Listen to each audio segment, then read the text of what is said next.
Good evening. Homework क्या है? Limits, sorry, logarithm.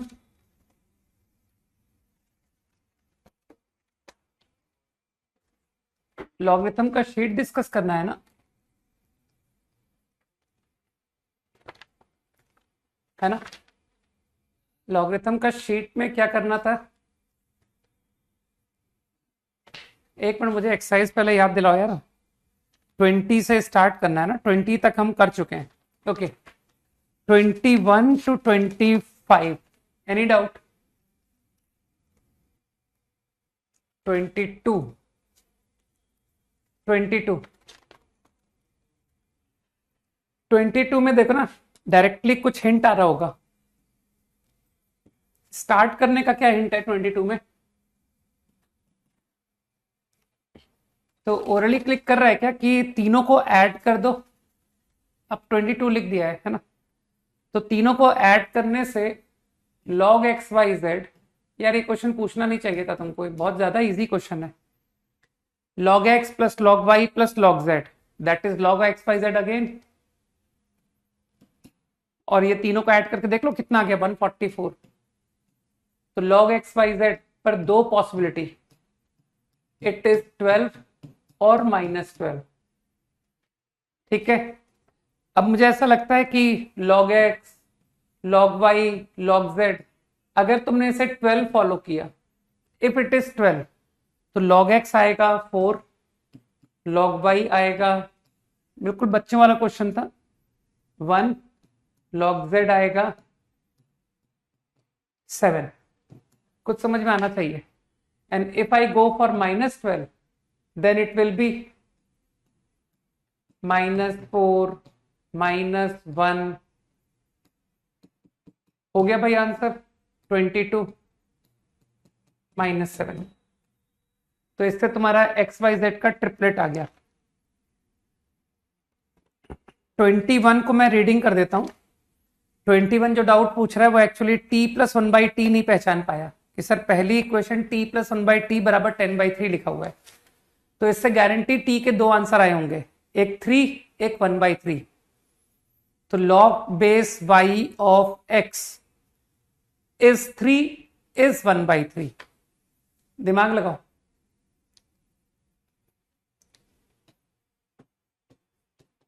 Three comma 1/3 यही आया होगा।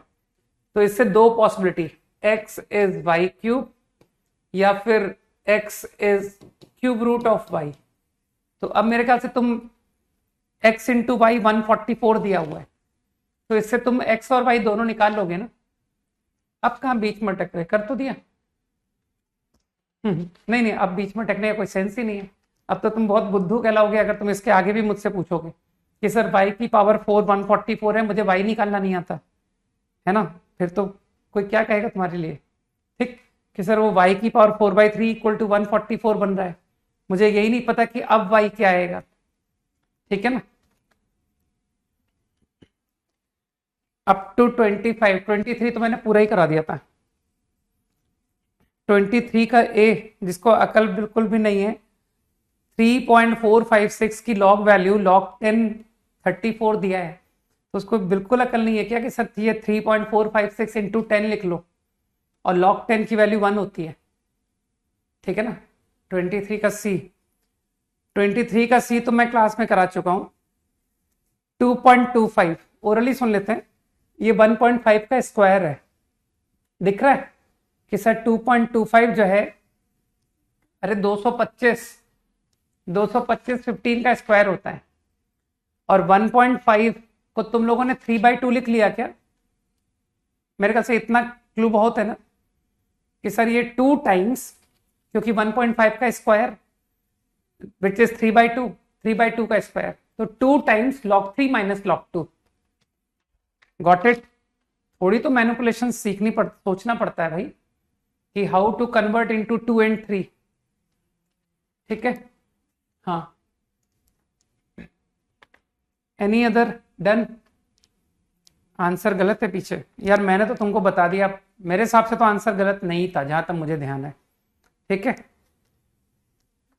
24 का ए, कुछ भी पूछ लेते हो, वेरी सॉरी, जो क्लास के लोग नहीं है उनको नहीं पढ़ाता मैं, ठीक है। 24 का ए का तो मतलब है तुम क्लास के बच्चे ही नहीं हो, पढ़, और या फिर मैं कहूं कि इन अदर वर्ड्स तुम पढ़ते ही नहीं हो, तो ये दोनों सिनोनिम है, इस इन दोनों का एक ही मतलब है, ठीक। 23 का डी इजी है यार, anti log to the base 0.75 0.75 base of algorithm, ये पूछ रहा है ना वो, एंटी लॉग ऑफ 0.75, इसका एंटी लॉग निकालना है, और बेस जो है वो 2401 है। देखना यही मतलब है कि नहीं है क्वेश्चन का मतलब, 24 के डी का मैं मतलब पूछ रहा हूं, यही मतलब हुआ ना कि base to be this and number is this. नहीं भाई, कैसे इंटरचेंज कर सकते जब वो साफ साफ बोल रहा है कि ये बेस है ये नंबर है ना। 24 का डी का मैं कंफर्मेशन चाह रहा हूं, पूछ रहा हूं, यही मतलब है कि नहीं। अरे यस यस नो पूछ रहा हूं, यस नो,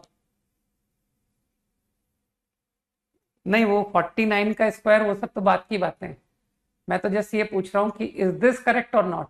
यस, हाँ ये पूछना था बस। अब इसके आगे सबको पता है कि सर एंटी लॉग का फॉर्मूला तो लॉग से भी इजी होता है, 3/4 डन। अब ये तुम देख लेना है ना, अप टू 10th क्लास की मैथ्स काम कर देगी तुम्हारा कि सर इसके लिए तो किसी है ना पड़ोसी की मदद ले लेते हैं या छोटे भाई की हेल्प ले लेते हैं। Up to 25 over 25 L anti log to the base हो गया है तो, है ना, यहां पर 1024 लिख दो, यहां 0.4 लिख दो, ठीक। m number of digits, do your self, ठीक है। n number of positive integers which have the characteristic 2, do your self. When logarithm का बेस 6 है, ठीक है ना, ये लॉग बेस 6 की बात हो रही है, of the number characteristic is 2। कुछ लोग जानते हैं कैसे करो, क्योंकि मैंने सब क्लास में पढ़ा रखा है, सभी लोग एग्री करते हो ना कि सब मैंने पढ़ा रखा है कि sir log base 6 of n की कैरेक्टरिस्टिक 2 चाहिए, तो you understand. Log is not given in 24, क्यों, दिया तो है, किसका लॉग नहीं दिया है, जो भी रिक्वायरमेंट है वो सब दी हुई है 24 में। लॉग 2 लॉग 3 से सारे क्वेश्चन हो जाएंगे। जो लोग 5 के लिए कंफ्यूज हो रहे हैं वो लोग थोड़ा सा दिमाग पे जोर डालें कि यार 5 2 और 3 की मदद से कैसे होगा, ठीक है ना। हाँ हाँ, लॉग 5 आराम से घर पे खूब आराम से सोचना कि यार क्वेश्चन में लॉग 5 नहीं दिया है, इसने सिर्फ लॉग 2 दिया है, ये तो लॉग 5 कैसे निकलेगा, दिमाग पे जोर डालना, कुछ शायद कुछ पता पड़े। इसका नेक्स्ट क्या था, एक्सरसाइज 1 का नेक्स्ट क्या था।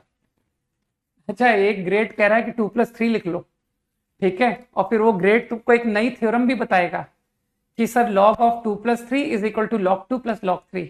तो ऐसे ग्रेट लोगों को मत फॉलो कर लेना, इससे अच्छे तो वो यूट्यूबर्स हैं, ठीक है ना, समझ रहे हो, इतना खराब तो यूट्यूबर भी नहीं बताते होंगे, राइट। ठीक, कोई बताओ यार इसकी मदद करो यार, तो बहुत प्रॉब्लम ऑफ द डे हो चुका है कि सर log 5 को कैसे टैकल करें।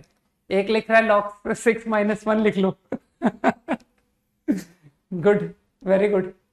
हाँ, तो आई थिंक आदित्य पढ़ा लिखा है, आदित्य की बात सब लोग मान लेना है ना, ठीक। आदित्य ने लिख दिया 10/2।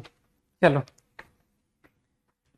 Exercise 3, okay, question 1 to 5, 1 to 5, exercise 3, no doubt. Third question, अरे द्रव्य सब बहुत इजी है यार, मतलब बिल्कुल बच्चों टाइप के क्वेश्चन है। 4 की पावर, इसमें मुझको लग रहा है कुछ गड़बड़ है, ये मुझे टाइपिंग एरर लग रही है। ln of log of 2 ln x, मुझे कुछ शक हो रहा है, ये बेस 2 है। ये यार इनकी टाइपिंग ना क्या बोलूं मैं, ये लॉग बेस 2 है, ये है। कर लो, करेक्शन कर लो कि वो 2 जो है ना वो नीचे आएगा, है ना, गलत प्रिंट है।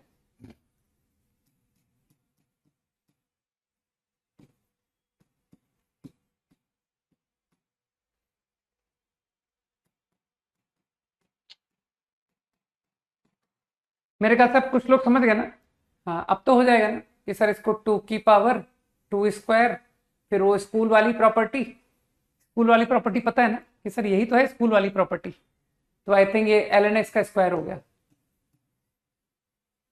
-2 ln का स्क्वायर हो गया, ln क्यूब हो गया। अब तो क्यूबिक के बारे में तुम लोग को ज्ञान है ना कि सर क्यूबिक को कैसे निपटाया जाता है।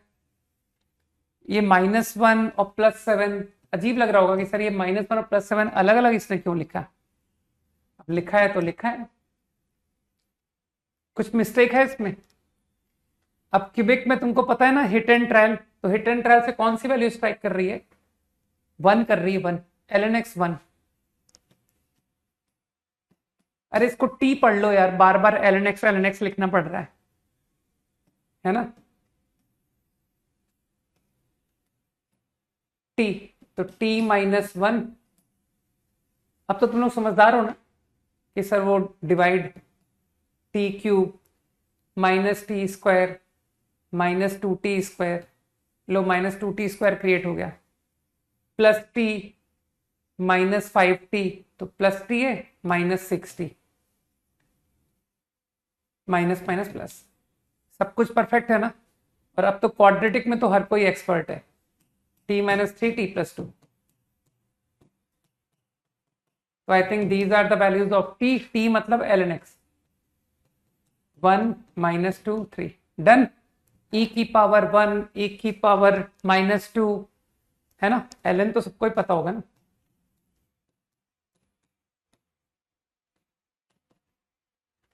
Up to 5 10। सर जीरोस नहीं निकालने, बस नंबर ऑफ जीरोस बताने हैं। Question number 10।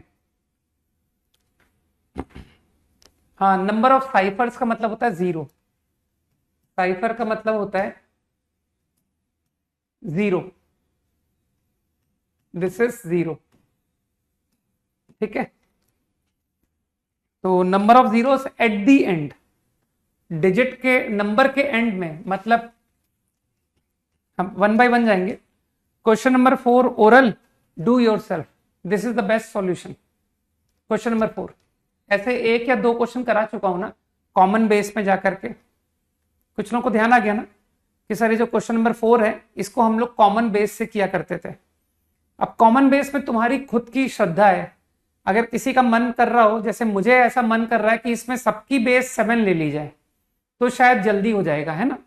देखो शिव भी बोल रहा है कि सर 7 बेस ले लीजिए क्वेश्चन नंबर 4 में, है ना। अब हो सकता है शिव जो है ना वो क्वेश्चन नंबर 7 डाउट लिख रहा हो, लेकिन मैंने अपने अकॉर्डिंग उसको बेस 7 मान लिया कि शिव क्वेश्चन डाउट नहीं पूछ रहा है, वो मुझे बता रहा है कि बेस 7 बना लीजिए, सर जल्दी हो जाएगा, ठीक है।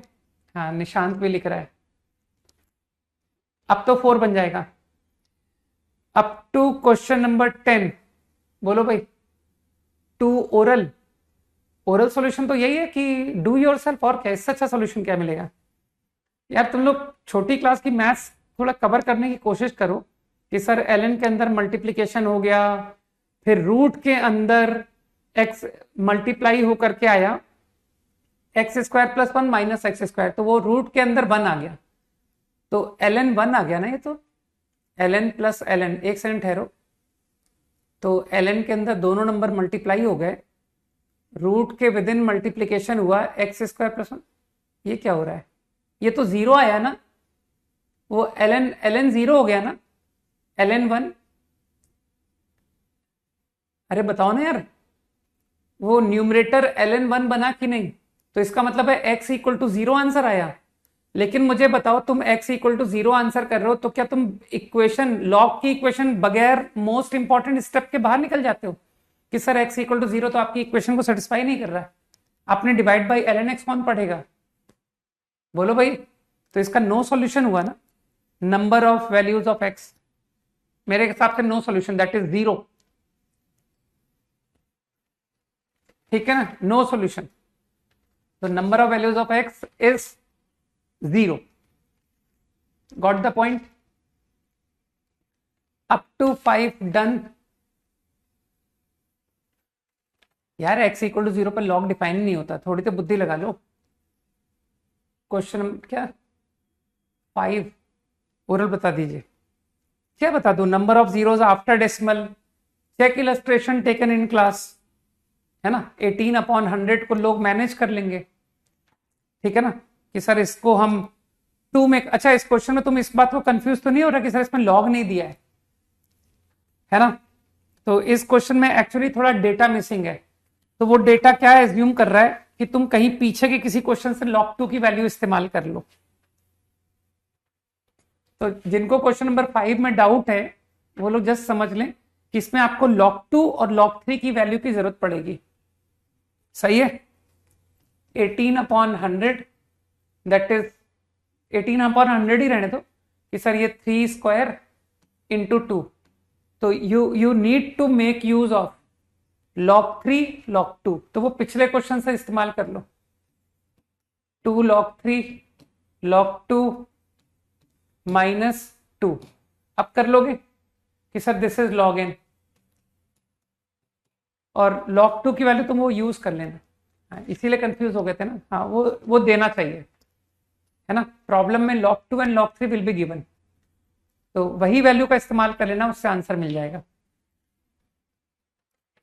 7 8 9 इतने सारे डाउट नहीं पूछने चाहिए यार तुम।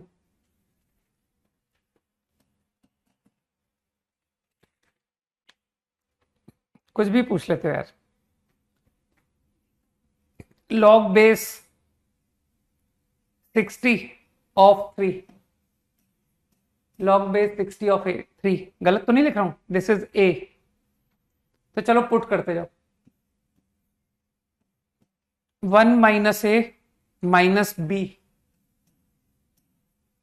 log base 60 of 5।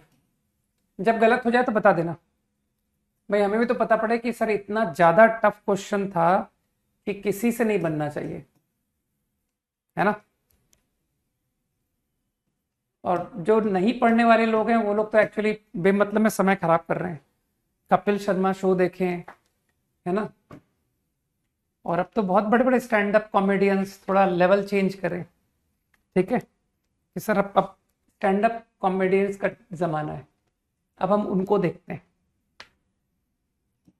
यहां पर थोड़ी कोई स्टैंड अप कॉमेडियन पढ़ाता है। हाँ, तुम लोग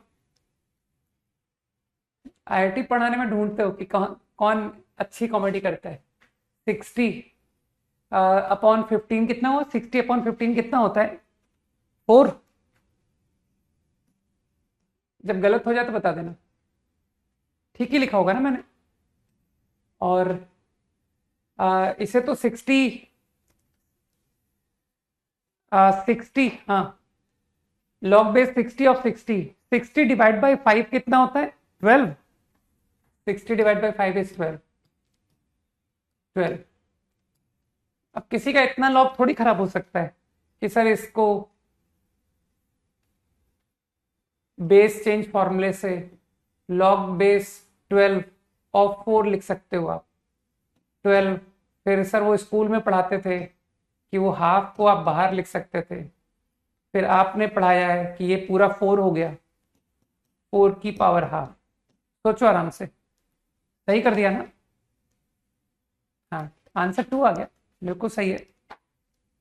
मैंने कुछ भी नहीं किया, मैंने तो सिंपली बस पुट करा, मैंने कहा देखा जाएगा। हाँ, तो ये बेस चेंज फॉर्मूला ही तो लगाया था। ध्यान से देखो कि ये क्वांटिटी जो मैंने लिखी थी ये कहां से लिखी थी मैंने, है ना। आई थिंक इसी को बेस चेंज फॉर्मूला कहते हैं। 7 8 9 कुछ भी पूछ रहे तो मतलब, है ना। एक मिनट, अब मैं देखना चाहूंगा कि कितने पढ़ने वाले बच्चे हैं। Let me check. अब मुझे ढूंढने दो, जरा पढ़ने वाले बच्चा ढूंढने दो। बताओ 8 का कैलकुलेशन कंसेप्ट चाहिए मुझे। लॉग टेबल की जरूरत इन सवालों में है ही नहीं। बताओ क्वेश्चन नंबर 8 हाँ, मुझे वही ओरल आइडिया चाहिए। कौन ओरल आइडिया बताएगा? चलो आनंद बताओ, क्वेश्चन नंबर 8 का ओरल आइडिया बताओ भाई आनंद। वेटिंग, बाकी लोग भी लिख सकते हैं। हाँ, तो Ayush, single variable correct. Homogeneous पर है ना, परफेक्ट स्क्वायर टर्म मत बोलो, होमोजीनियस विल साउंड गुड। नहीं, लॉग तो रिमूव कर ही दिया लोगों ने। 2y माइनस 3x का स्क्वायर बराबर xy, और फिर उसके बाद में कह दिया होमोजीनियस, और होमोजीनियस को लोग क्वाड्रेटिक बना के कर रहे हैं इन सिंगल वेरिएबल। अब तो कर लोगे ना, तो कॉपी में ढूंढना जिन लोगों को अभी भी नहीं आ रहा है। हाँ, अप टू 10, 8, 9, 10 सारे पूछ डाले हैं ना। 9 तो अब बन जाएगा कि सर ये common base problem. Common base कौन सी उठाऊं? 18, 12, 24, 54, जो तुमको अच्छा लगे कि सर मैं लॉग बेस 2 ले रहा हूं, किसी को मन करे कि मैं तो लॉग बेस 3 लूंगा, जो मर्जी हो। देखो, जिनको हर क्वेश्चन के सॉल्यूशन की जरूरत है उनके लिए तो मेरा यही कहना कि बेमतलब में समय बर्बाद कर रहे हो तुम। ठीक है,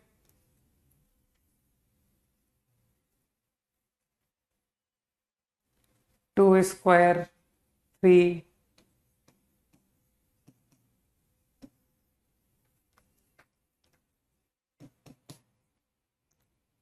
54,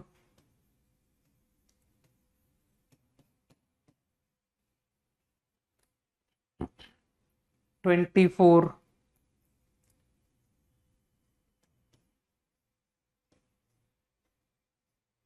है ना। आईआईटी निकालना है तो कुछ करना पड़ेगा, बगैर करे थोड़ी हो जाएगा। बगैर एफर्ट के कर आईआईटी क्रैक कर दिया, ऐसा कभी सुनने में मिलेगा नहीं तुमको। ठीक, बस अब जिनको अक्ल है देवल से कि सर यहां से लॉग 3 निकाल दीजिए, और फिर कहेगा कि सर यहां से भी लॉग 3 निकाल दीजिए, और फिर दोनों को इक्वल कर दीजिए, तो मेरे ख्याल से उससे आंसर आ जाएगा। इतना इतना क्लू बहुत है ना फॉर क्वेश्चन नंबर 9। जिसका डाउट था 9, वो समझ गया ना कि what I did, I obtain log 3, I obtain log 3 in terms of a, in terms of b, दोनों को इक्वेट कर दिया, गारंटी उससे आंसर आ जाएगा। क्वेश्चन नंबर 10 में मुझे फीलिंग दो। बताओ शिवांश, पहला स्टेप बता दो, फिर मैं तुमको बता दूंगा। सिर्फ पहला स्टेप शुरू करा दो कि सर इस क्वेश्चन को शुरू कैसे करें।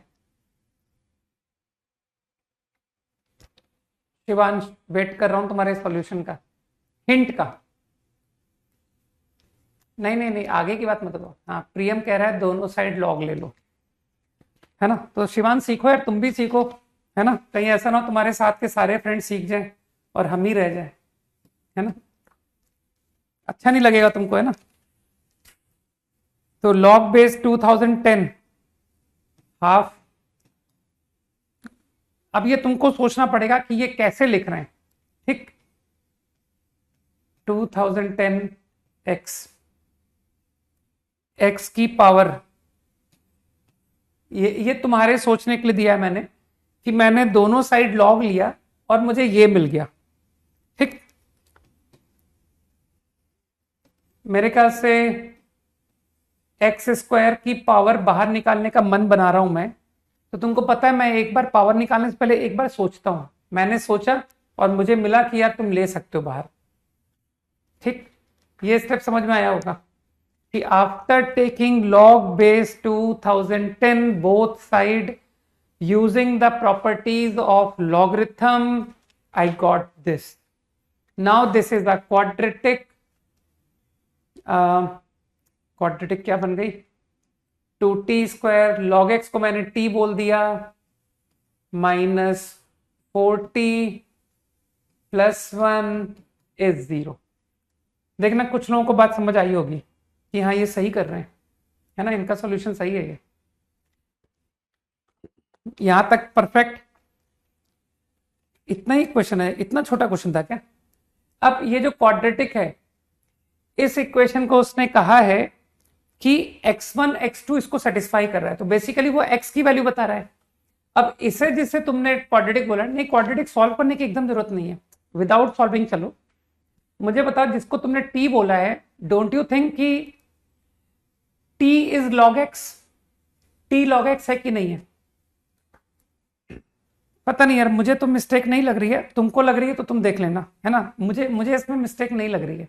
ठीक, मेरे अकॉर्डिंग मैंने सही लिखा था। तो मानते हो इसके रूट जो है log x1 और log x2 होगा। जरा सोचना इस बारे में, ये मैंने सही लिखा है कि नहीं। सही है? बाकी लोग तो एग्री कर रहे हैं ना, मैंने सब कुछ सही लिखा है। तो t, ये क्वाड्रेटिक जिसका रूट t है, और t खुद कौन था? t log x था, और x के दो वैल्यूज थे x1 x2, तो this quadratic is going to get root log x1 log x2। तो तुमको लग रहा है कि सर आपको सॉल्यूशन चेक कर वैल्यू निकालने की जरूरत ही नहीं है ना? नहीं, मैंने कुछ भी नहीं छोड़ा, बार बार मत परेशान करो, है ना। मैंने बिल्कुल परफेक्ट लिखा है, ऑल करेक्ट। तो अगर इसका सम ऑफ रूट उठाया जाए log x1 plus log x2, तो कुछ लोग समझ गए कि सर x1 इंटू x2 बन जाएगा। तो I am using sum of roots. सोचो, this is going to be sum of root. तो ये थोड़ा सा भी 10th क्लास का डिपेंडेंस है मुझे, कि 10th में तुमने सम ऑफ रूट पढ़ा होगा, equal to minus B by A. तो that comes out minus of -4 upon 2, है ना। तो ये तुम्हारी 10th क्लास की नॉलेज यूज कर रहा हूं कि यू नो कि सम ऑफ रूट विल बी 2। बस अब तुम समझ गए कि सर x1 x2 जो है वो 10 का स्क्वायर आ गया। अब वो कह रहा है कि बताओ एंड में कितने जीरोस होंगे, नंबर ऑफ जीरोस। बता लोगे कि नहीं कि सर 2 ही तो जीरो आएंगे? इजी। हाँ, यही कि मैंने सम ऑफ रूट से प्रॉब्लम खत्म। Up to question number 12 discussion over quickly, up to 12, 11 and 12। Question 8 answer wrong. देख लेना यार, आंसर रॉन्ग हो तो देख लेना है, बाकी पीछे आंसर तो सही लिखा था, क्योंकि कोई और तो कह नहीं रहा है। 11th दोनों ही पूछ लिए है ना, 11th एंड 12th। बाकी देखो, सॉल्व करके नहीं आते हो ना, तो तुम लोग इसके सॉल्यूशन भी मत नोट किया करो, ठीक है। अगर तुम्हारे पास टाइम क्वेश्चन को सॉल्व करने का ना हो, तो मेरा बहुत सिंसियर एडवाइस फॉलो करना, पढ़ने के लिए भी समय मत निकालो, डू समथिंग एल्स। कि सर कुछ और करेंगे, ये नहीं करेंगे। जिन लोगों को अकल है उन लोगों ने इसमें दोनों साइड लॉग ले लिया, क्योंकि सबको दिख रहा है कि सर ये तो log x log y clear दिख रहा है। तो दे सेड कि if I take both side log, तो log x y z मतलब log x log y log z is 81 आ गया।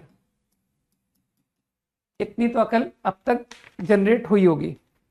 अब ये जो वैल्यू 468 है, इसको ध्यान से देखा तो वी सेड कि log yz को तोड़ दो आप, log y plus log z, log x log x, आराम से सोचो, and third term log y log z।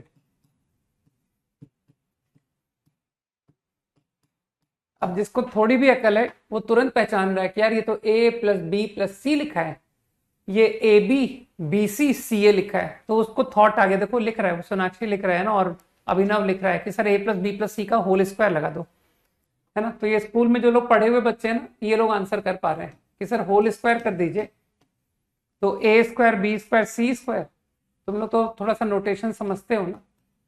तो log x का square plus log y square plus log z square plus 2 times log x log y, 2 times यही तो हुआ 468। तो मेरे ख्याल से प्रॉब्लम खत्म हो गया क्या? इस तो आ गया, आंसर आ गया, ठीक है ना। यही पूछा है तुमसे, log x square plus log y square plus log z square. मैंने होल स्क्वायर तो सही खोल दिया ना, सही खोला हुआ है, ठीक।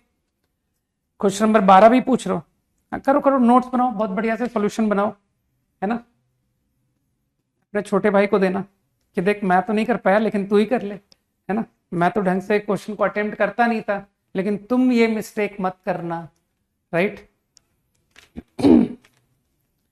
आई थिंक मैं पावर को बाहर लेना चाहता हूं, whole log square of x cube, तो लॉग एक्स क्यूब को मैं 3 लॉग एक्स, तुम तो जानते हो मैं पावर को बाहर निकालने से पहले सोचता हूं, मैंने सोचा और मुझे मिला कि हाँ यार तुम ले सकते हो, बिल्कुल तुम ले सकते हो 3 log x, आराम से सोचना कि यार इसको 3 log x लिख सकते हैं कि नहीं। फिर अगले में भी मैंने सोचा कि यार वो रूट एक्स पावर बाहर निकाल सकते हैं, मैंने सोचा और मुझे पता लगा कि हाँ यार ले सकते हैं 10+1, ठीक है। तो बहुत मामूली सी क्वाड्रेटिक बन गई, 90² - 10t, तो फैक्टर ही बन गए 90 - 1 t - 1। मेरे ख्याल से मैं सही जा रहा हूँ, है ना? हाँ सही जा रहा हूँ, ठीक है। log x 1/9, 1, तो x की वैल्यू 10 और x की वैल्यू 10⁻⁴ कुछ लोग समझ पा रहे हैं ना? ठीक, ये x आ गया। एक बार बैक चेक कर लें, कोई डिफाइनिंग में कोई तकलीफ तो नहीं है? मुझे लगता है किसी में तकलीफ नहीं है, ये दोनों आंसर एक्सेप्ट हो गए। एग्री करते हो कि सर इससे sum of values of x satisfying the equation, sum of all values of x satisfying this and this. अच्छा, ये कॉमन आंसर्स पूछ रहा है, ध्यान रखना, दिस एंड दिस दोनों के कॉमन आंसर। तो अब एक चीज बताओ, क्या तुमको लगता है कि सर अगली इक्वेशन क्यों सॉल्व करते हो आप? दो तो बेचारे आंसर आए हैं, जब आपको कॉमन आंसर में इंटरेस्ट है, एक बार मेरी लैंग्वेज को समझना, क्या ये कॉमन आंसर ही पूछ रहा है ना? या मैं गलत तो नहीं इंटरप्रेट कर रहा हूं? मैं सही इंटरप्रेट कर रहा हूं? Sum of all values of x satisfying, एक मिनट मैं ही शायद गलत इंटरप्रेट कर रहा हूं, एक सेकंड मुझे सोचने दो। ऑल वैल्यूज ऑफ एक्स, नहीं, एंड का मतलब तो कॉमन ही हुआ, बोथ, पहले को भी सेटिस्फाई करो एंड दूसरे को भी सेटिस्फाई करो, कॉमन आंसर हुआ। तो अब एक बात बताओ, पहली इक्वेशन के सिर्फ 2 आंसर आए हैं, तो तुम दोबारा क्यों सॉल्व करते हो कि सर इन 2 को पुट करके देख लें क्या? तो जो इंटेलिजेंट लोग हैं वो लोग गारंटी इसको पुट करके चेक करने वाले हैं, है ना, कि सर इसको पुट करिए। तो 10 को पुट किया, 10 × 10 - 9, ये तो 10 ही हो गया, तो log ऑफ 10 तो 1 आ गया ना, 10 - 9 अपॉन 10, ये 1/10 हो गया। आई थिंक इसका log -1 आ गया, 1 - 1 0, ये सही आंसर है कि sir this is correct answer. मानते हो ये नहीं सेटिस्फाई कर रहा? कोई भी देख के कर देगा कि सर ये नहीं कर रहा है, ठीक है। तो only answer is 10, x = 10, single answer. अभी ठीक है, कैलकुलेशन से बच गए, वरना दूसरी इक्वेशन भी सॉल्व करनी पड़ती। अच्छा हुआ सही वक्त पर पढ़ लिया क्वेश्चन, है ना? हाँ, जब तक तुम्हारी हार्ड कॉपी खत्म हो जाएगी ना, तुम्हारी शीट खत्म हो जाएगी, तब तक तुमको हार्ड कॉपी मिल जाएगी, ठीक है। ज्यादा वेट मत किया करो यार, थोड़ा सा इंडिपेंडेंट बनो, निकलवा लेते प्रिंट आउट, और क्या बोलूं मैं, इतना दिनों तक तुमको वेट थोड़ी करना चाहिए।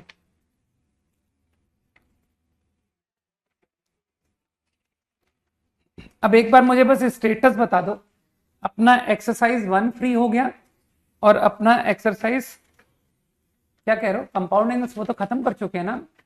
कंपाउंड एंगल मैं तो लेके नहीं आया, क्योंकि कंपाउंड एंगल खत्म हो चुका है, मुझे जितना याद था। एक बार याद दिलाओ मुझे, कंपाउंड एंगल का डिस्कशन खत्म हो चुका है कि नहीं? हो चुका है, खत्म हो चुका है। लास्ट क्वेश्चन 20, तो उसमें कोई डाउट था क्या? ऐसे मुझे ओरली ध्यान है, tan²a/2, मैं ऐसे ओरली डिक्टेट करता हूं। पहला वाला क्वेश्चन यही था ना, tan²a/2 + tan²b/2 + tan²c/2 की minimum value, where ABC are angles of triangle ABC, यही था ना? अब मुझे बताओ, tan a/2, tan b/2, tan c/2 को देख करके तुमको एक आइडेंटिटी याद आई कि नहीं आई, ये बताओ, है ना? एक आइडेंटिटी पढ़ाई थी ना मैंने ट्रिग्नो में, sigma tan a/2 tan b/2 = 1, बताओ याद आया? तो tan² चाहिए, ये चाहिए, और tan a/2 tan b/2 का सिग्मा का यूज करना है ना। तो मुझे जितना ध्यान है, मैंने शायद ये इनइक्वालिटी भी तुमको पढ़ा रखी है। ये अब कितने बार प्रूफ दूंगा यार इस बात का कि सर ये quantity A B B C C है। ये बार बार तो प्रूफ नहीं देना पड़ता ना कि सर हर बार जब भी सवाल आए तो इसको पहले प्रूफ करो फिर बताओ। ये अब तो याद है ना तुमको ये इनइक्वालिटी, है ना, कि सिग्मा ए स्क्वायर, ये लास्ट टाइम, क्योंकि मैं फिर भूल गया कि मैंने इसको क्लास में बताया था कि नहीं बताया था, तो उसका एडवांटेज ले लो तुम लोग। और क्या, half a minus b square b minus c square ये होता है। तो मेरे ख्याल से तुम लोग समझदार हो कि सर स्क्वायर्स का sum is always greater equal to 0, सही है ना। अब पक्का याद रखूंगा, आज ये लास्ट टाइम मैंने बता दिया दोबारा, क्योंकि वो क्या ना 11th 12th ड्रॉपर तीनों में एक ही आइडिया, तो कंफ्यूजन हो जाता कि पता नहीं कहाँ बताया था कहाँ नहीं बताया था, ठीक है ना। ओके, तो बताया था ना, देखो। तो I think this quantity greater equal to 0, और इक्वालिटी भी समझते हो ना कि व्हेन इज इक्वालिटी ट्रू। ये इक्वालिटी कब होल्ड हुई? इफ a बराबर b बराबर c। ऐसा साफ दिखाई दे रहा है कि इसे 0 होने के लिए सबको 0 बनना पड़ेगा, ठीक। चलो, तो आई थिंक यूजिंग दैट ये क्वेश्चन खत्म कि सर तो निपट गया। तो tan a/2 tan b/2 sigma and this is equal to 1। तो इसकी मिनिमम वैल्यू आंसर इज 1, और वो भी कब आया? जब कैपिटल a/2 बराबर कैपिटल, समझ गए, ट्राइंगल इक्विलेटरल, ठीक।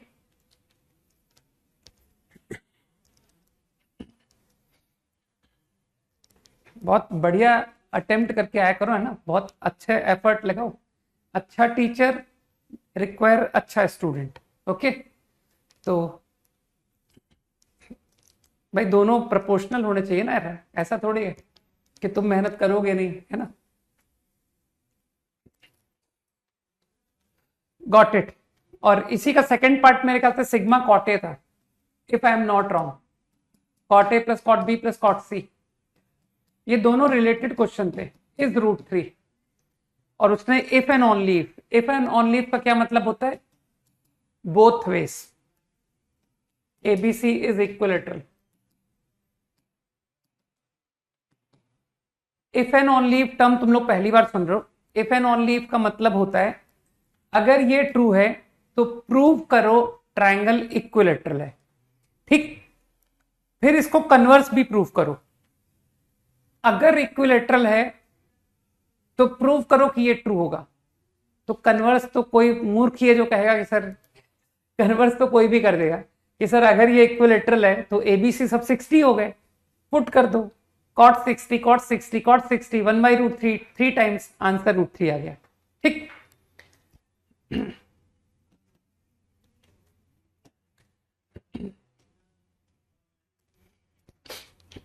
अब इसका पहला वाला पार्ट कि सर ये ट्रू होने पर ट्रायंगल इक्विलेटरल, तो जिसके थोड़े भी कंसेप्ट अच्छे हैं उसका थॉट पता कहां जाएगा कि यार कॉट ए कॉट बी कॉट सी में कोई आइडेंटिटी इन्होंने याद करने को बोली थी, है ना। एक आइडेंटिटी याद करने को बोली थी, और वो आइडेंटिटी थी cot A cot b cot c cot a. याद आया? अरे इसलिए ध्यान है ना यार, क्योंकि अभी मैं कह तो रहा हूं सब कुछ बहुत मिक्स सा चल रहा है। अभी ड्रॉपर में भी कंपाउंड एंगल की शीट अभी लेटेस्ट खत्म हुई है, ठीक है ना। तो अभी हार्डली शायद परसों ही ये क्वेश्चन ड्रॉपर में डिस्कस हुआ है, तो वो एडवांटेज मिल गया, वरना मुझे याद नहीं रहता, ठीक। तभी तो कंफ्यूज हो गया कि मैं डिस्कस कर चुका हूं। तो आई थिंक मानते हो cot A cot b plus cot b cot c plus cot c cot a कहां से लाओगे? स्क्वायरिंग करके कि सर इसको स्क्वायर करो, और क्या, cot square sigma plus 2 sigma cot A cot b. Is it correct? यहां तक ठीक?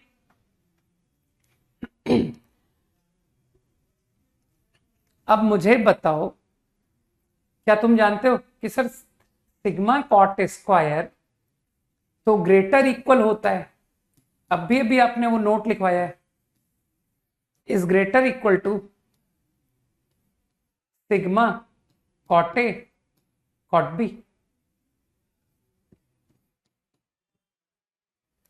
ये जानते हो ना कि दिस इनइक्वल, अभी तो बताया है। तो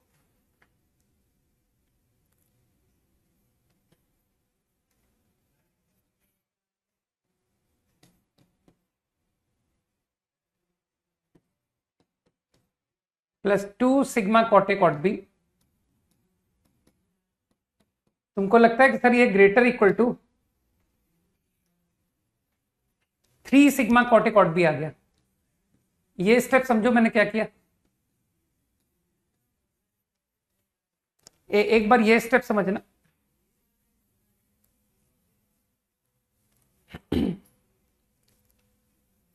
ये स्टेप समझ में आया कि नहीं आया, जल्दी बताओ।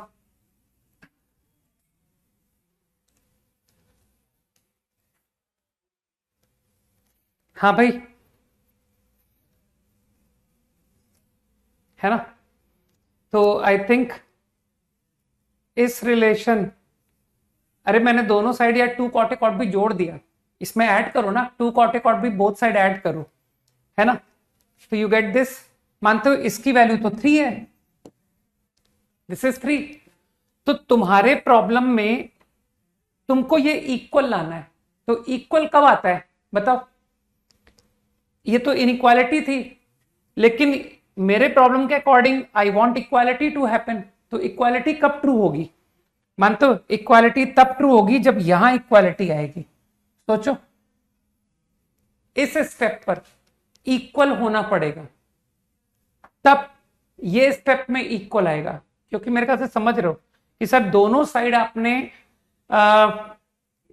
To this result 2 cot A cot b add किया था, है ना। तो अगर ये रिजल्ट इक्वल होगा तभी तो ये रिजल्ट इक्वल होगा, ठीक। तो I think now it is clear कि सर इसकी इक्वालिटी कब होल्ड करती है, यहां इक्वालिटी होल्ड कब होती है, A equal to B equal to C. तो यही करना था ना प्रूफ, कि for equilateral triangle if this result is true then it is equilateral triangle। okay done। RHS में प्लस होके 4 होगा ना, क्यों भाई, 2 कॉटे, दोनों साइड में 2 कॉटे कॉट भी जोड़ा है, कैसी बात कर रहा है। यहां पर 2 कॉटे कॉट भी जोड़ो जरा, तो वो 3 कॉटे कॉट भी बना। कि थोड़ी तो बुद्धि लगाओ यार, इस क्वांटिटी में 2 कॉटे कॉट भी जोड़ के नहीं समझ पा रहे हो कि 2 कॉटे कॉट भी जोड़ने से ये 3 कॉटे कॉट भी बन गया, और सिग्मा कॉटे कॉट भी 1 होता है, 4 कहां से आ गया। Okay, I think discussion now over. अब तो कुछ भी होमवर्क नहीं आज का, है ना। डन।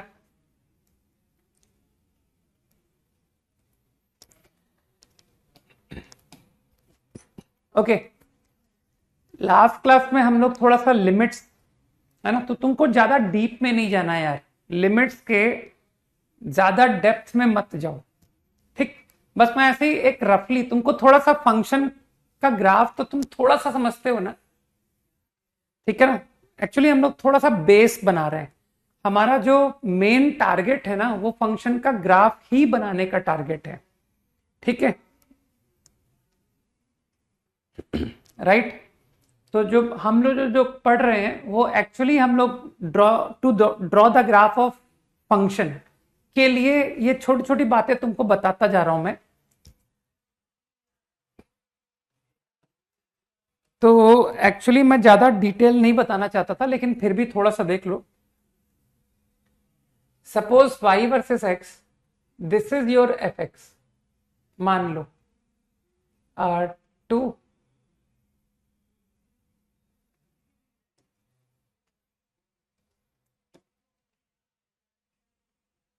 ये ब्रैकेट का मतलब क्या होता है मैं तुमको बता देता हूं। ये जो सिंबल बनाया ना मैंने, ये सपोज करो 1, this is the graph of f x, ये एफ एक्स का ग्राफ है, ठीक है।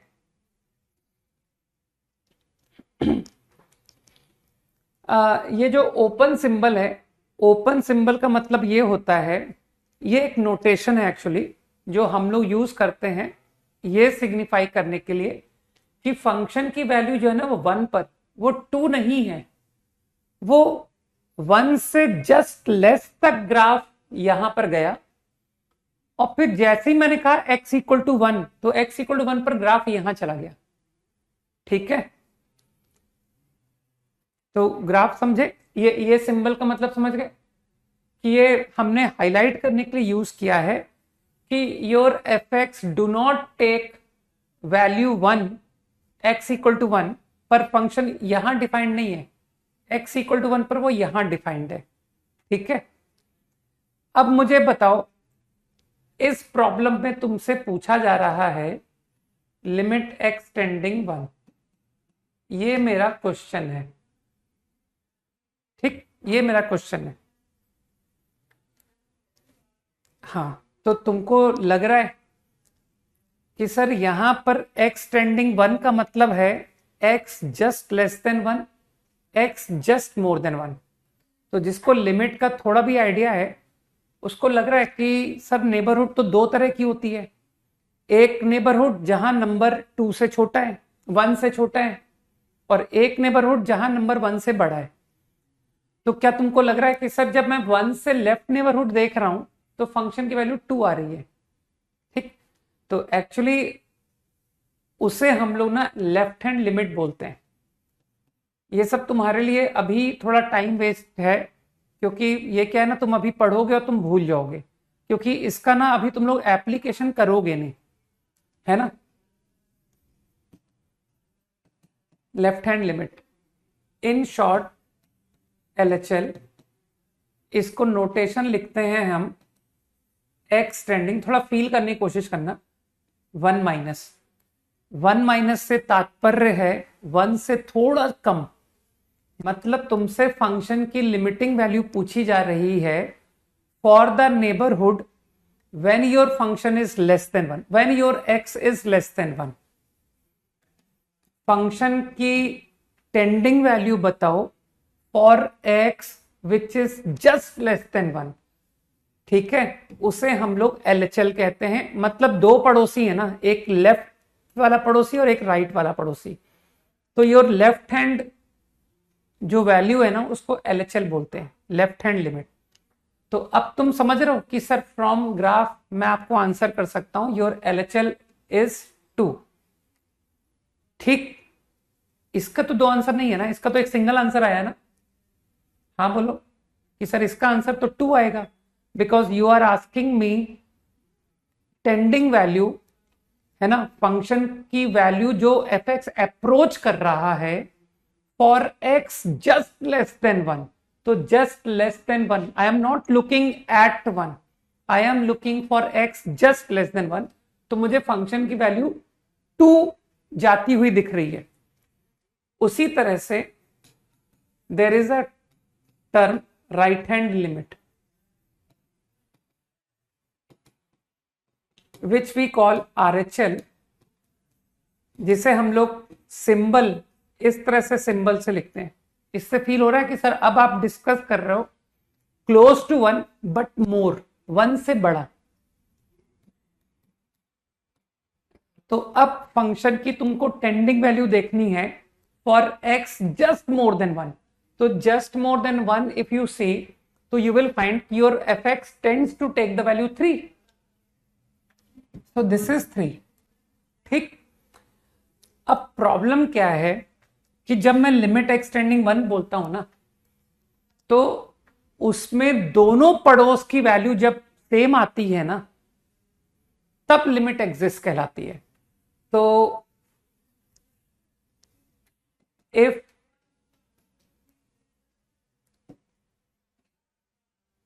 मैं शॉर्ट में लिख रहा हूं LHL is equal to RHL is equal to some finite value, कुछ मान लेते हैं, से L, वैल्यू को L मान लिया, then we say that limit x tends to a। मैं x इक्वल टू a की बात कर रहा हूं, मतलब बेसिकली अब मैं तुमको थोड़ा फॉर्मली डेफिनेशन मैथमेटिकल बता रहा हूं कि लिमिट की डेफिनेशन मैथमेटिकली क्या है। लेफ्ट हैंड लिमिट बराबर राइट हैंड लिमिट होना चाहिए, बराबर कुछ फाइनाइट नंबर, वो फाइनाइट नंबर को मैंने एल बोला है। तो limit of f x exist, तब लिमिट एग्जिस्ट करती है, and limit of f x is equals to L. ठीक है, तो अभी दिमाग पे ज्यादा लोड मत लेना, है ना, मेरे ख्याल से कोशिश करो, समझ में आ रहा होगा। बाकी ये सब पूरा रिपीटिशन 12th में मिलेगा। तो ए पर लिमिट फंक्शन की तब एग्जिस्ट कहलाती है जब दोनों ही नेबरहुड से वैल्यू सेम आती है, तब हम कहते हैं लिमिट एग्जिस्ट। ठीक है, और वो जो भी वैल्यू होती है ना कि सर लेफ्ट से देखा तो जो वैल्यू है, राइट से देखा, अरे डेफिनेशन एट ए बता रहा हूं यार, एक जनरल पॉइंट पे बता रहा हूं। ठीक है, ये जनरल डेफिनेशन बताइए, ए पर लिमिट एग्जिस्ट की डेफिनेशन ये है डेफिनेशन। तो अब तुम अपने प्रॉब्लम में आके कह दो ना कि सर मेरी प्रॉब्लम में आपने एक्स टेंडिंग 1 पूछा है और आपकी वो डेफिनेशन एलएचएल और आरएचएल मैच नहीं कर रहा है, तो इसलिए इस प्रॉब्लम का आंसर नॉट एग्जिस्ट होगा। सोचो। हाँ, तो to this problem your limit do not exist. तो वो डेफिनेशन है, इसको एज अ डेफिनेशन फॉलो करो कि किसी भी ए पर लिमिट कब एग्जिस्ट होती है, जब left hand limit and right hand limit both are equal. ठीक है,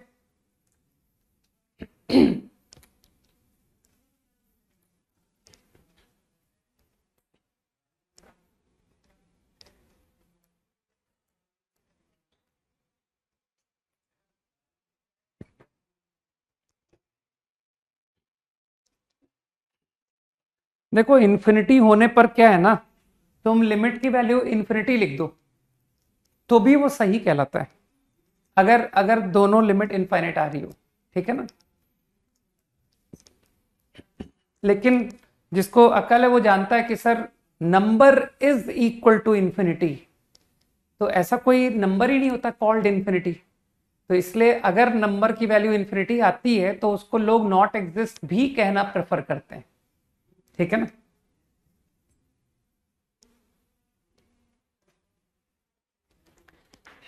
डेफिनेशन क्लियर, ये रही प्रीवियस स्लाइड। ठीक है, ठीक है।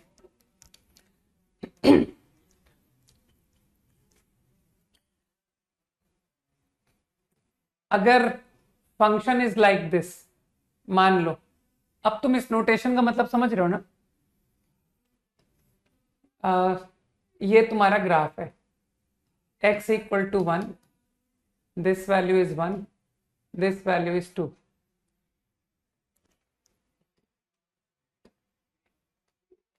मान लो this is the graph of f x. चलो बताओ, आंसर करो, what is limit x tending 1 of f x? Tell answer to this problem. ये सिंबल का मतलब समझ रहे हो ना, ये जो मैंने सर्कल बनाया है ना, तो मेरे ख्याल से कुछ लोग समझ रहे हैं ना कि ये सर्कल का मतलब है कि your function is not defined at 1 by this graph, यहां पर डिफाइंड नहीं है, 1 पर तो फंक्शन यहां चला गया। गुड, तो मैक्सिमम लोग लिमिट का आंसर सही लिख रहे हैं, करेक्ट है। सोनाक्षी, प्रियम, कार्तिकेय, सभी का आंसर सही है। ठीक है ना, अंकिता, नाम भी नहीं पढ़ पा रहा हूं, इतने सारे लोग हैं, निशांत, ऑलमोस्ट ऑल। हाँ, रेयर कोई एक बीच में मेरे को मिला था बच्चा जिसने लिखा था 1। ठीक, तो बस वो रेयर केस ही रॉन्ग है, बाकी सारे लोग सही हैं। हाँ, समर्थ रॉन्ग है, ठीक है ना, ढूंढ लिया मैंने, समर्थ रॉन्ग है, और एक नॉट एग्जिस्ट वाला भी अभी दिखा था मुझे, नहीं, रक्षित नहीं, रक्षित नहीं, अभी एक और 1 दिखा था मुझे, है ना, गलत वालों को ढूंढना ज्यादा आसान है। एक ने भी नॉट डिफाइन भी लिखा था। ठीक है, तो बाकी सब लोग सही हैं जो लोग 2 लिख रहे हैं। क्योंकि जिसको लिमिट की डेफिनेशन का ज्ञान है वो जानता है कि सर जब लिमिट देखते हैं ना, हाँ जब लिमिट देखते हैं x टेंडिंग 1, तो उस मोमेंट x इक्वल टू 1 को नहीं देखते हैं। 1 को नहीं देखना है, 1 की नेबरहुड देखनी है। और 1 की नेबरहुड देखा तो फंक्शन की वैल्यू 2 जाती हुई दिख रही है, लेफ्ट नेबरहुड भी और राइट नेबरहुड भी। तो दोनों नेबरहुड मुझे 2 जाता हुआ दिख रहा है, तो इसका मतलब है इसका आंसर 2 है।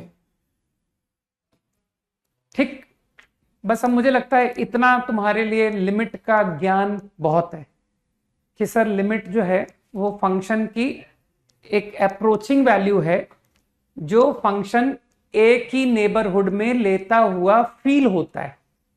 ठीक, for x close to a। ठीक, so this is all about limit. इतना बहुत है लिमिट के बारे में जानना। Now coming to next important property of function, quickly done.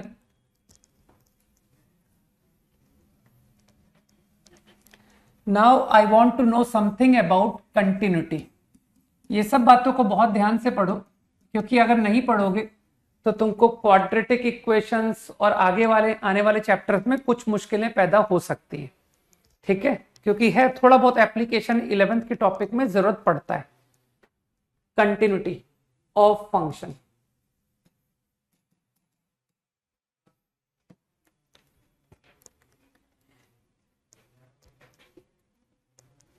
तो मैं तुमको एक फॉर्मल डेफिनेशन नहीं बता रहा, एक बहुत इनफॉर्मली बात करते हैं, बहुत इनफॉर्मली, कि कंटिन्यूस से क्या तात्पर्य है। एक फंक्शन को हम लोग कंटिन्यूस कब कहते हैं? If we can draw the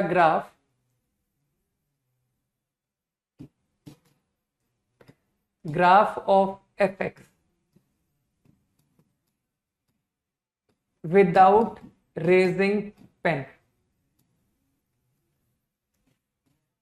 बगैर पेन उठाए अगर ड्रॉ कर सकते हो, है ना,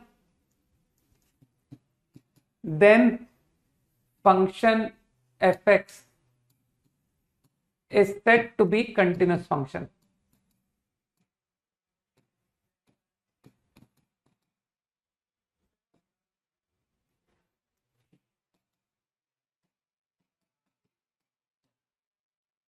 बस इतनी सी डेफिनेशन, बस बहुत लाइटली, हम बिल्कुल डिटेल में नहीं जाएंगे कि sir continuity at point, continuity in interval, ये सब हम कुछ नहीं पढ़ेंगे, ये सब कैलकुलस में जाने दो। अभी तो हम बहुत रफली एक फंक्शन को कंटिन्यूस कब कहा जाता है ये बात को सुन लो, है ना। तो अगर फंक्शन को तुम बगैर पेन उठाए बना सकते हो ना, तो that is a continuous function. अब तुम तो एक काम करो, तुमको कुछ ग्राफ तो मैंने सिखाई रखे हैं ना, है ना। अब जैसे मैं log x की बात करूं, fx equal to log base 10 of x। सिर्फ तुम डोमेन पर बात करना है, इसकी डोमेन तुमको पता है ना कि सर x ग्रेटर देन 0 होती है। फंक्शन जहां डिफाइंड है वहीं तो बात करोगे ना, जहां फंक्शन है ही नहीं वहां थोड़ी बात करोगे आप। तो कमेंट करो log x पॉजिटिव, सब जिसको ग्राफ याद है वो जानता है ये ग्राफ होता है। बताओ is this a continuous function और नॉट? ये फंक्शन कंटिन्यूस है कि नहीं है, बताओ।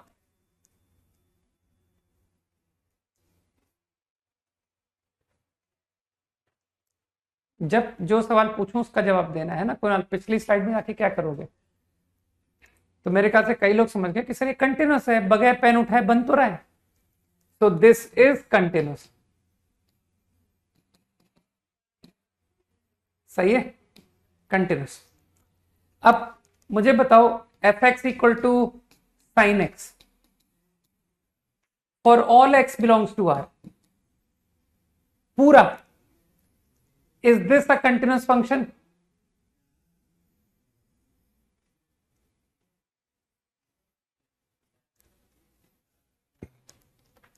है ना। तो कई लोग समझ पा रहे हैं कि हाँ सर ये कंटिन्यूस बन रहा है, देखो निरंतर चलता जा रहा है, अंग्रेजी वर्ड से ही पता पड़ रहा है सर। कंटिन्यूस का मतलब होता है कंटिन्यूस, ठीक है। देखो आप कंटिन्यूस बनाते जा रहे हो, ये देखो लगातार आप बना सकते हो इस ग्राफ को विदाउट स्टॉपिंग। तो I think this is continuous, सही है, इजी। और बात करते हैं, डोंट वरी, 10 सेकेंड्स। अभी इन सब की तुमको इंपॉर्टेंस समझ में आएगी कि सर ये सब बहुत सिस्टमैटिकली चलते हैं ना, तो बहुत इजी होता है। वरना एकदम सा अजीब सा लगता है कि सर क्वाड्रेटिक में आपने ये कौन सा आइडिया यूज कर लिया, ये तो हम समझते ही नहीं थे। तो इसलिए जो बता रहा हूं ना उसको बस कोशिश करते जाओ समझने की, है ना। हाँ बिल्कुल 10x पर ही आ रहा हूं, कई लोग 10x बार बार बोल रहे हैं, तो चलो 10x की बात करते हैं। I want to know about this function for all x belongs to R. Is this a continuous function? बताओ भाई, is it a continuous function? Answer is no. कई लोग लिख रहे हैं सर नहीं है, क्योंकि सर बगैर पेन उठाए हम पूरा ग्राफ नहीं बना पाएंगे।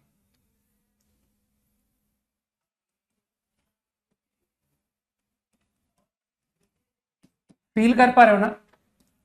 देखो -π/2 से π/2 में मैंने बगैर पेन उठाए बना लिया। अगर तुम मुझसे कहते कि सर जितना आपने बनाया है खाली इतने की बात करो, क्या ये कंटिन्यूस है? जितना मैंने बनाया सिर्फ -π/2 से π/2 की बात करो, बताओ is this a continuous function? देखे तुम लोग की समझ कितनी अच्छी है। fx = 10x for x belongs to this interval. Is this a continuous function? Answer is yes. बिल्कुल सभी लोग लिख रहे हैं यस कि सर ओपन इंटरवल -π/2 से π/2 में बगैर पेन उठाए बना तो सकते हो आप, है ना। लेकिन इस प्रॉब्लम का आंसर इसका डिसकंटिन्यूस है, ठीक है। तो प्रॉब्लम टू प्रॉब्लम फर्क समझ रहे हो, है ना, कि सर इस प्रॉब्लम का आंसर तो कंटिन्यूस है, क्योंकि आपका सवाल ही कुछ ऐसा था कि आप सिर्फ -π/2 से π/2 बात कर रहे हो, जबकि आप यहां पर बात कर रहे हो ऑल रियल की, और ऑल रियल में तो बगैर पेन उठाए नहीं बन पाएगा भाई मुझसे, सही है। तो answer to this problem is discontinuous, not continuous या डिसकंटिन्यूस। कुछ समझ में आ रहा है? सही है। 15 seconds क्विकली, गॉट इट?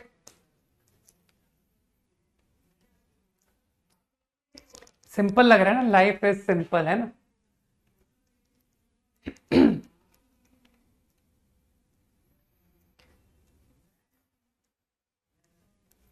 ठीक, तो बस प्रॉब्लम को समझने वाली बात है, ठीक।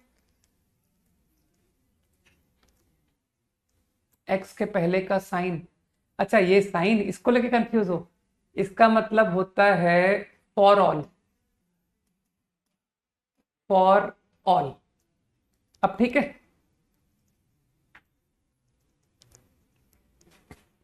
ठीक, पेपर का लेवल ठीक होगा, एग्जाम के लेवल के जैसा रखूंगा मैं, तुम चिंता क्यों करते हो, है ना। और पेपर मैं बना चुका हूं, मस्त रहो, पेपर तो बन चुका है, ठीक है। ये रहा पेपर मेरे हाथ पे, ठीक है, देखना कहीं बोर्ड पे आ तो नहीं गया। राइट, उसको ठीक। अच्छा बताना, बताना कंटिन्यूस है कि नहीं। तुम लोग अब इस नोटेशन का मतलब समझते हो ना? बताओ ये फंक्शन कंटिन्यूस है कि नहीं। जितना भी मैंने डायग्राम बनाया है कि सर ए से बी, आपने ए से बी इंटरवल का ग्राफ बना रखा है, f x in interval a to b, you have to tell is it continuous और नॉट। नहीं है, good, it is discontinuous, right? It is discontinuous, right? अब कुछ लोग ऐसे तो नहीं कि सर हम आपको इसको कंटिन्यूस बताते हैं, देखो कैसे कंटिन्यूस है, देखना, ध्यान से देखना।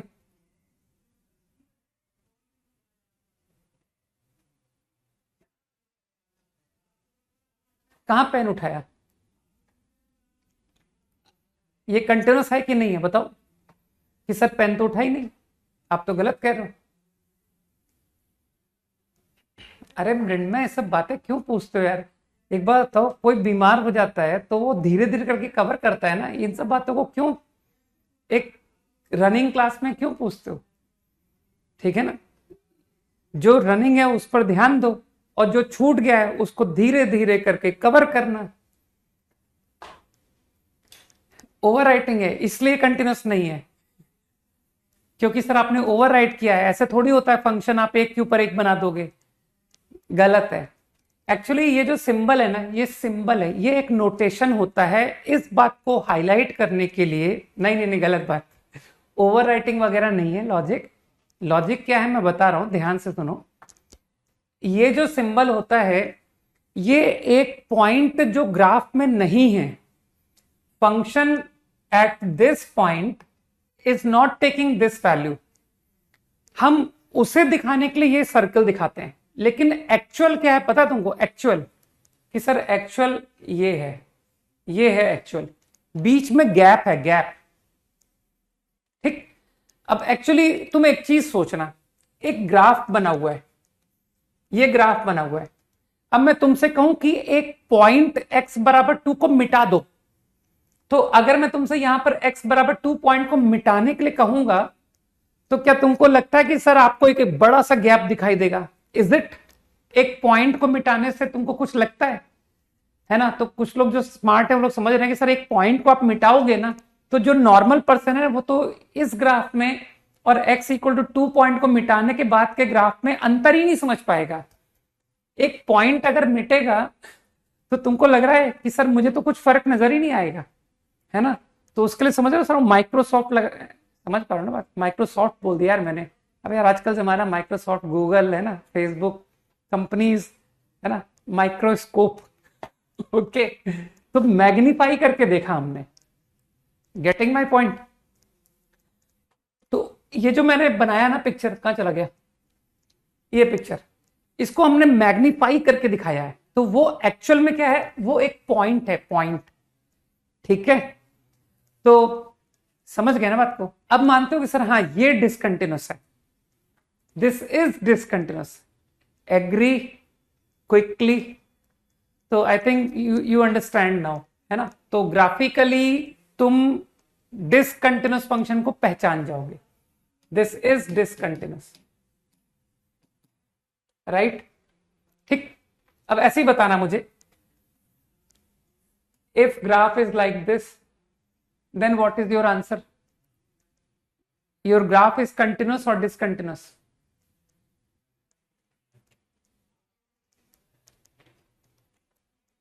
बताओ भाई, ये ग्राफ कंटिन्यूस है कि डिसकंटिन्यूस है? डिसकंटिन्यूस, क्योंकि बगैर पेन उठाए ग्राफ नहीं बन पा रहा है। ठीक, दिस इज डिसकंटिन्यूस। अब तुमको एक बहुत अच्छा एप्लीकेशन बताता हूं, है ना, जिस वजह से हम ये सब छोटी छोटी प्रॉपर्टीज पढ़ रहे हैं, तो उनका छोटा छोटा एप्लीकेशन भी देखते जाएं। ठीक, कि एकदम से अनकंफर्टेबल फील नहीं होगा कि यार ये कौन सा कंसेप्ट लगा दिया। कॉपीड, 10 सेकेंड वेट कर रहा हूं। अरे नहीं यार, मत, अभी कुछ पढ़ने की जरूरत नहीं है। ठीक है, जो लोग क्लास में मेरे से पढ़ रहे हैं उनको थ्योरी जो पढ़ा रहा हूं उसके लिए कहीं और जरूरत नहीं है ना? जब कंटिन्यूटी लिमिट्स पढ़ाऊंगा तब वो पूरा डिटेल मिलेगा, डोंट वरी। ठीक, हाँ, तुम अपने स्कूल के हिसाब से पढ़ना चाहो तो पढ़ सकते हो। There is one very important theorem called, अब तुम बिलीव करो कि मैंने अभी लास्ट क्लास में ही 12th क्लास के बच्चों को ये पढ़ाया है, तुम ऐसे समझ लो। ठीक है, बस तुम में और उनमें अंतर क्या है कि उन लोगों को फॉर्मल डेफिनेशन बताई जा रही है प्रॉपरली, यार एग्जैक्ट वे में, और तुमको क्या किया जा रहा है, तुमको एक सुपरफिशियल, तुमको बस एक आइडिया दिया जा रहा है, टेंटेटिव आइडिया दिया जा रहा है कि देखो ऐसा कुछ होता है।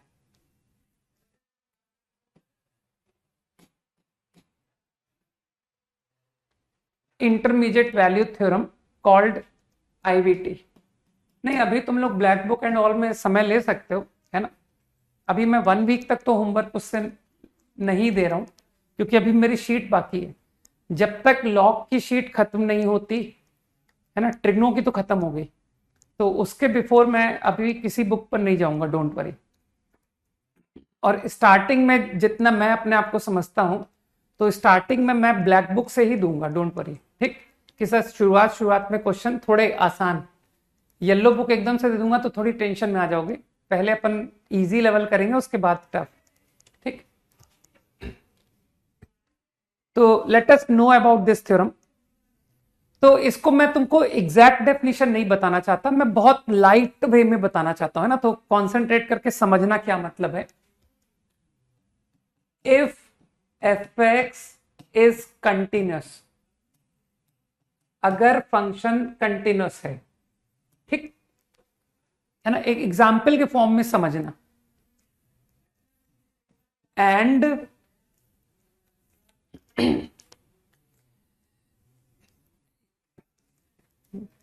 किसी पॉइंट x1 पर मान लो एट सम पॉइंट, अच्छा चलो एग्जाम्पल भी अच्छा देता हूं, चलो कि सर एग्जाम्पल इतने भारी मत दो, x1 नंबर देता हूं, चलो f एट 1 इज -3, मान लो f एट 5 इज 12, ठीक, right, then there exist, इस सिंबल को there exist रीड करते हैं, there exist, ठीक। नोटेशन से भी धीरे धीरे करके फैमिलियर होते जाओ। then there exist a C belong to open interval 1 to 5 such that f of c is 1। देखिए कितने लोग इस स्टेटमेंट को बताएंगे। इज दिस स्टेटमेंट ट्रू और फॉल्स, बताओ ये स्टेटमेंट सही है या नहीं। कॉमन सेंस का इस्तेमाल करो और बताओ।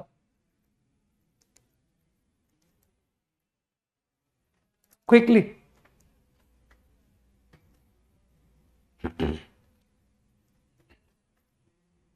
ट्रू।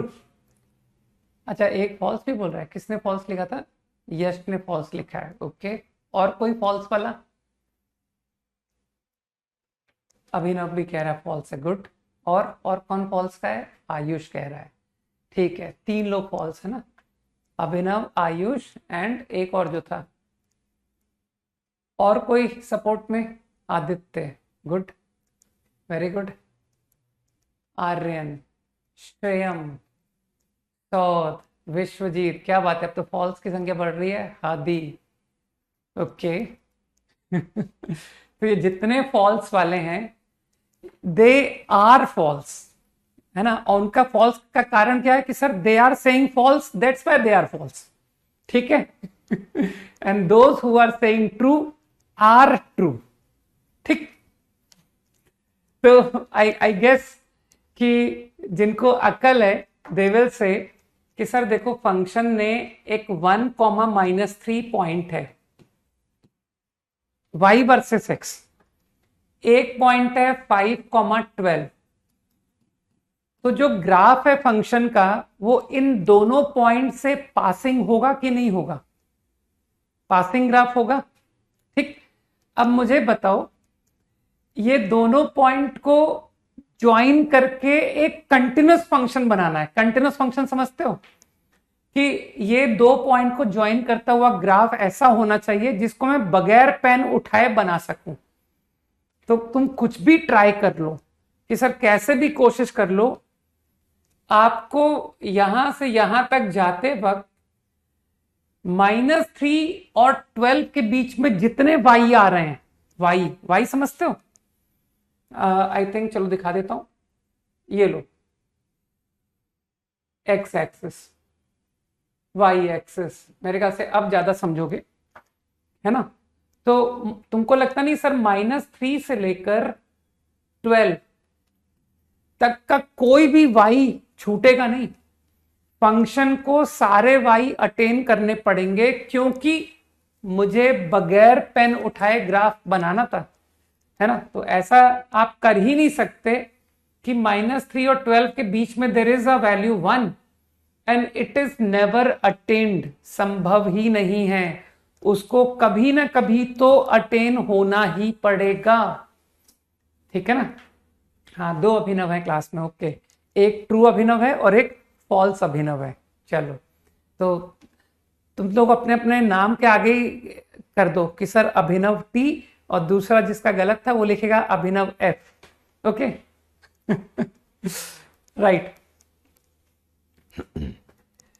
आई होप कि कंसेप्ट कुछ समझ में आया and this idea is going to be useful, है ना? Got it? बहुत से 2 लोग हैं यार, मुझे आयुष भी नाम बहुत दिखाई देता है, कुछ एक नाम बहुत ज्यादा है कॉमन, है ना? नहीं नहीं नहीं, सिर्फ उतनी थ्योरम बताऊंगा जो मेरे 11th में काम की है, सारी नहीं, है ना? रोल्स, एलएमवीटी सारी नहीं, बिल्कुल नहीं, गलत बात, ठीक? इसका तो मुझको जरूरत पड़ने वाला है। तो इंटरमीडिएट वैल्यू थ्योरम, तुमको ऐसा नहीं लगता कि सर ये तो नाम को अपने सिग्निफाई कर रहा है? तुम खुद इस थ्योरम को जरा समझने की कोशिश करो, नाम से ही समझ में आ रहा है, इंटरमीडिएट वैल्यू। तो फंक्शन ने कोई से भी 2 वैल्यू लिए तो फंक्शन उन 2 वैल्यूज के बीच की सारी वैल्यू कभी ना कभी अटेन करेगा। सोचो, यही स्टेटमेंट है of intermediate value theorem, IVT। A continuous function attain all intermediate values to 2 numbers attained. तो 2 नंबर जो फंक्शन ने अटेन किए हैं उनके बीच के सारे नंबर fx कभी ना कभी इन दिस इंटरवल 1 से लेकर 5 के बीच में कभी ना कभी अटेन जरूर करेगा, ठीक? Got it? ठीक है। तो आई होप कि idea of intermediate theorem is now clear to all कि what is intermediate value theorem. तुमको एप्लीकेशन बस सीखना है कि सर साइन एक्स की वैल्यू, है ना, एक पॉइंट पर -1 आती है। अब तो तुम लोग, है ना, साइन एक्स की वैल्यू किसी और पॉइंट पर 1 आती है, तो साइन एक्स -1 और 1 के बीच के हर नंबर को कभी ना कभी अटेन करेगा। समझ गए? आसान है। तो ऐसे कह दो ना कि सर साइन एक्स की लोएस्ट वैल्यू -1 है, साइन एक्स की हाईएस्ट वैल्यू 1 है, ठीक है ना, ये सबसे छोटी वैल्यू होती है, ये सबसे बड़ी वैल्यू, तो साइन एक्स -1 और 1 के बीच की सारी वैल्यू अटेन कर लेगा, ठीक। बाकी चिंता मत करो, ये सब मत सोचो, तुम तो इस तरह से सीखो, ये ज्यादा तुम्हारे लिए काम की बात है कि सर मुझे आईवीटी इस तरह से देखना ज्यादा आसान है कि if you give me any 2 y values, तो आई एम श्योर कि numbers in between them will be attend somewhere. Maxima minima की आवश्यकता ही नहीं है, ठीक है, अभी नहीं है, चिंता मत करो।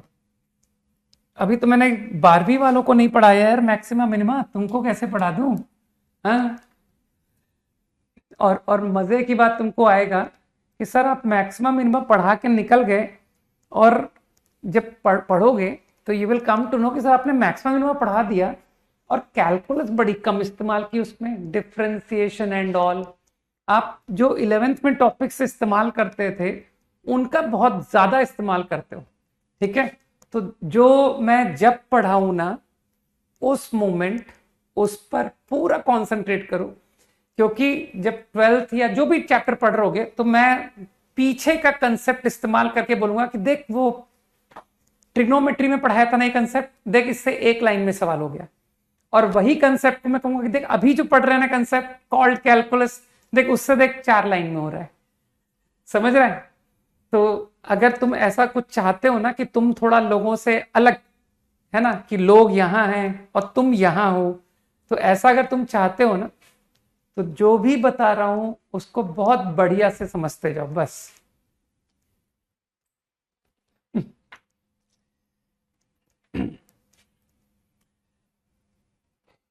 Okay, so I think IVT is clear to all. Now, differentiation. So, before telling you differentiation, है ना, डेरिवेटिव, डिफरेंशिएशन या डेरिवेटिव एक ही बात होती है, ऑफ फंक्शन।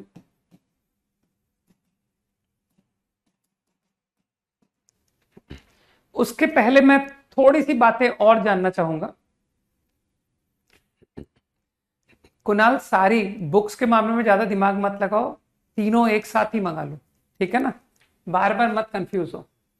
ओके, तो थोड़े से आई थिंक 10th क्लास में पॉसिबली तुमने ये सब कंसेप्ट्स पढ़े होंगे। Slope, slope of line. Before coming to differentiation, एक मोमेंट पहले हम इसको पढ़ लें कि स्ट्रेट लाइन पढ़ी थी ना तुमने इन 10th, थोड़ी सी कोऑर्डिनेट ज्योमेट्री आई होगी, तो वहां पर स्लोप ऑफ लाइन बताया गया होगा। ठीक, तो मैं वो सब रिपीट करूंगा क्योंकि मैं तुम्हारे 10th के कंसेप्ट पर ज्यादा रिलाय नहीं कर रहा हूं। ठीक, मैं चाहता हूं कि हर बात एक बार मैं बता दूं। ठीक, तो एक स्ट्रेट लाइन है, उसका स्लोप या फिर ग्रेडियंट, ग्रेडियंट भी कहते हैं हम लोग इसे, ग्रेडियंट ऑफ लाइन या स्लोप ऑफ लाइन। ठीक है, स्लोप क्या होता है कि there is a line, fine, इसका तुम लोग को एंगल मेजरमेंट का थोड़ा सा तो आइडिया ट्रिग्नोमेट्री में दिया गया है कि सर एंगल मेजरमेंट में बताया जाता है कि पॉजिटिव एक्स से एंगल मेजर किया करो। ठीक, पॉजिटिव एक्स एक्सिस से। तो मान लो ये जो लाइन है पॉजिटिव एक्स एक्सिस से एंगल बना रही है थीटा। ठीक, अब तुमको ये भी अच्छी तरह पता होगा कि अगर एंटी क्लॉकवाइज मेजरमेंट होता है तो एंगल को प्लस लिखा जाता है, और अगर क्लॉकवाइज मेजरमेंट होता है तो एंगल को माइनस लिखा जाता है। ये भी तुम अच्छी तरह जानते हो, ट्रिग्नोमेट्री में बताया गया था। Angle measurement from positive x axis if taken clockwise, if taken anti clockwise, तो ये भी बात तुम जानते हो। ठीक, तो वो साइन कन्वेंशन तो तुमको अपने ट्रिग्नोमेट्री के जो कंसेप्ट है उनको आगे भी फॉलो करना है कि अरे सर ये तो आपने क्लॉकवाइज मेजर कर दिया एंगल को। ठीक, अब ये जो थीटा है ना, angle which line makes with positive x axis, इस थीटा को हम लोग कहते हैं इंक्लिनेशन ऑफ लाइन। ये सब स्ट्रेट लाइंस में टर्म फिर से लिख दूंगा जब स्ट्रेट लाइन देखेंगे हम लोग, है ना, पढ़ेंगे जब, इंक्लिनेशन ऑफ लाइन। ठीक, एंड इस एंगल की जो tan वैल्यू है कि सर tan ऑफ इंक्लिनेशन, ये कहलाता है slope. This is called slope या ग्रेडियंट, स्लोप ऑफ लाइन। ठीक, तो इतनी छोटी सी डेफिनेशन है इंक्लिनेशन ऑफ लाइन या स्लोप ऑफ लाइन। ठीक, अब वैसे अगर मैं सारी लाइंस बात करूं, यार मैं लगभग लग रहा है जैसे कि मैं स्ट्रेट लाइन पढ़ाने लग गया। ठीक है, तो let us not go into detail, है ना, बस इतना ही बहुत है कि थीटा को इंक्लिनेशन कहते हैं, tan थीटा को स्लोप कहते हैं, बस इतना ही बहुत है ना। फिर स्ट्रेट लाइन में दोबारा मुझे मेहनत करना अच्छा नहीं लगता कि सर ये सारी मेहनत हमने पहले ही कर ली थी, अब स्ट्रेट लाइन में आप फिर से दोबारा मेहनत कर रहे हो, तो नहीं कर रहा मैं। अब थोड़ा स्लोप निकालने का तुमको एक फॉर्मूला सिखाता हूं। देखो ये है लाइन, अगर मैं इस स्ट्रेट लाइन पर तुमको कोई 2 कोऑर्डिनेट दे दूं, कोई 2 पॉइंट दे दूं let's say one point is x1 comma y1. हाँ, 10th में से पढ़ाते हैं, बिल्कुल I know. Let's say there is another point x2 comma y2. तो मैं स्लोप का फॉर्मूला लिखना चाहता हूं कि what will be the slope, है ना. तो ये रहा थीटा. फाइन. मैंने क्या किया, मैंने कंस्ट्रक्शन किया. Line parallel to y axis, line parallel to x axis. मानते हो ये एक राइट ट्राइंगल. मानते हो इतनी ज्योमेट्री से तुम समझ जाओगे कि सर ये भी थीटा एंगल हुआ.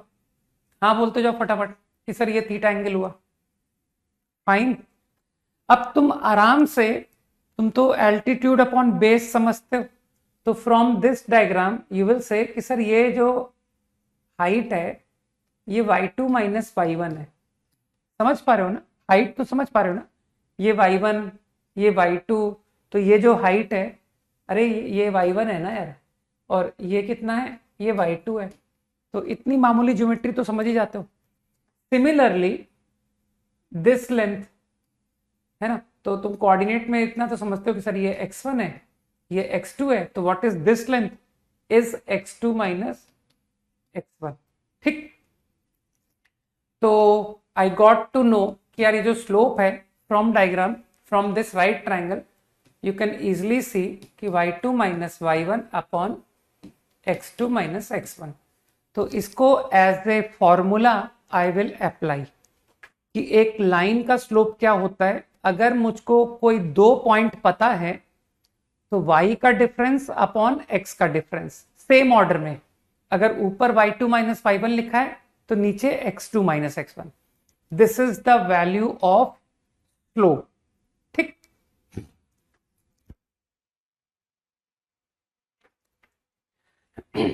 अब इसमें तुम ये सोच सकते हो कि यार ये तो आपने एक्यूट एंगल की लाइन बनाई थी, क्या ये फॉर्मूला ऑब्ट्यूज में भी ट्रू है. हाँ, ये फॉर्मूला हर सिचुएशन में ट्रू है, चाहे लाइन ऑब्ट्यूज एंगल क्यों ना बनाए, कि ये है थीटा, क्योंकि एंगल तो हम लोग पॉजिटिव एक्स से ही मेजर करेंगे ना. ठीक.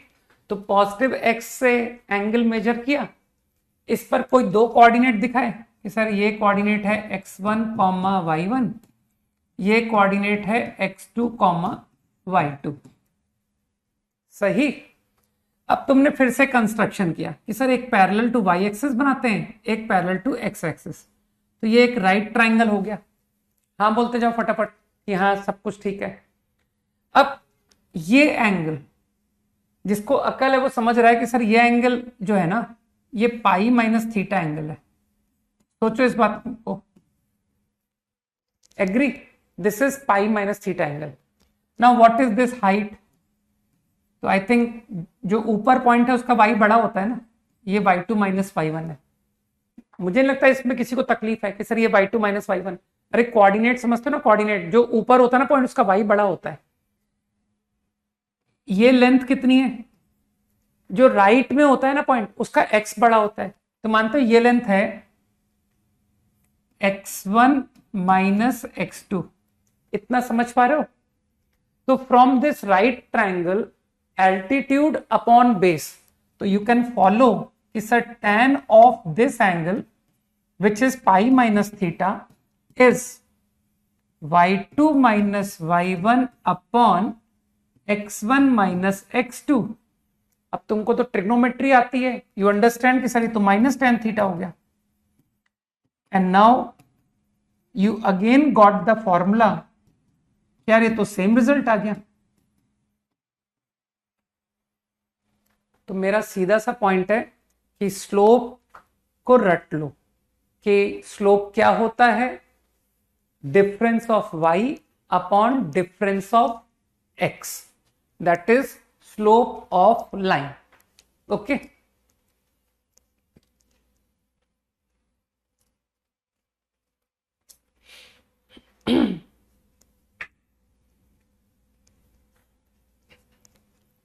Ten seconds quickly.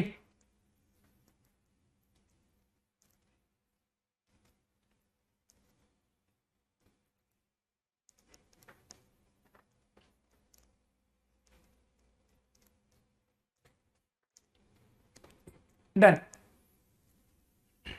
अब डिफ्रेंसिएशन के लिए थोड़ा सा लोड लेना पड़ेगा, उसके लिए मुझे लगता है मिनिमम 15 मिनट तो लगेंगे, है ना। तो we will continue derivative in next class, derivative या डिफ्रेंसिएशन। तो इसकी डेफिनेशन तुमको एग्जैक्ट डेफिनेशन कल बताता हूं, to be continued tomorrow. Okay, तो होमवर्क बता दूं।